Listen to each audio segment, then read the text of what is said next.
I'm going to start with a story, and I think it really actually is a good example of what he talked about as being a person of holiness or a community of holiness. Now, in my experience with Muslims, I often find myself very much alone. And I think those of us who work full-time with Muslims, this is quite a lonely road. The church in general in Europe is not mobilized to work as a group, to move into Muslim communities. And so if you're called to work with Muslims, you know you're probably working alone much of your time. It's not ideal, but the Lord enables us to be able to minister for him, regardless of whether we're alone and we're with a group of people. And actually, when many Muslims come to Christ in a Muslim nation, they are alone as well.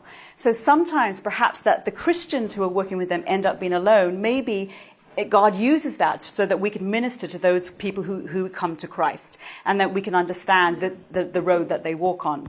Well, I want to pick up on a story. I'm in this Central Asian home.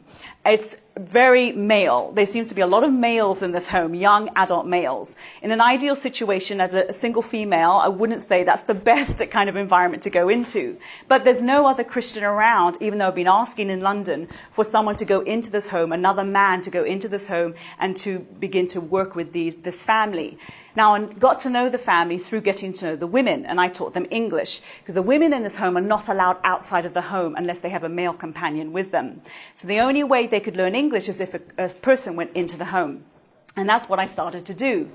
And as I was in this home talking about holiness, after a few years, the brothers in this home, they're all late teenagers, young men, began to talk to myself, and I had one friend I managed to introduce, again, another female, to them. And they began to ask us questions about how we lived our lives, what we did. And of course, they just came up with the normal assumption, oh, you're going clubbing this weekend, aren't you? Because every English girl goes clubbing on the weekends. That's what they do.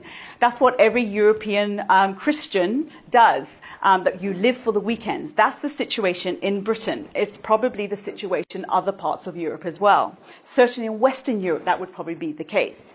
Now, as we were in this home, and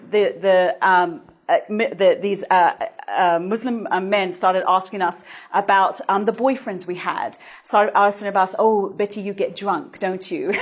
And all these just assumptions of who I was and how I live my life. And my friend and I said to them, well, number of things. We don't have boyfriends. First of all, they looked at us. They looked absolutely shocked. Like, what do you mean you don't have boyfriends? Now, I'm a little bit older now. And so by my age, you would have thought I would have lots of boyfriends, because that's what they saw all the other English girls on the streets having. And as we sat with them, we began to talk to them about how we lived our lives. We didn't have boyfriends. We didn't go clubbing on the weekends. We didn't get drunk. I've never been drunk in my life. It's just not something I've wanted to do. And I tell you, the gospel conversations that came out simply because we were talking about not getting drunk, not going clubbing, and not sleeping around.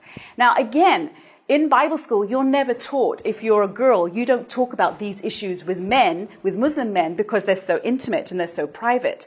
But there's no other evangelist around to be able to talk to these Muslim men about it. So in this family, in the context of this family, we have amazing opportunities because of a holy lifestyle to be able to communicate the gospel to them. And it's phenomenal how we've been able to really go deep into the things of God, simply because of how we've lived our life.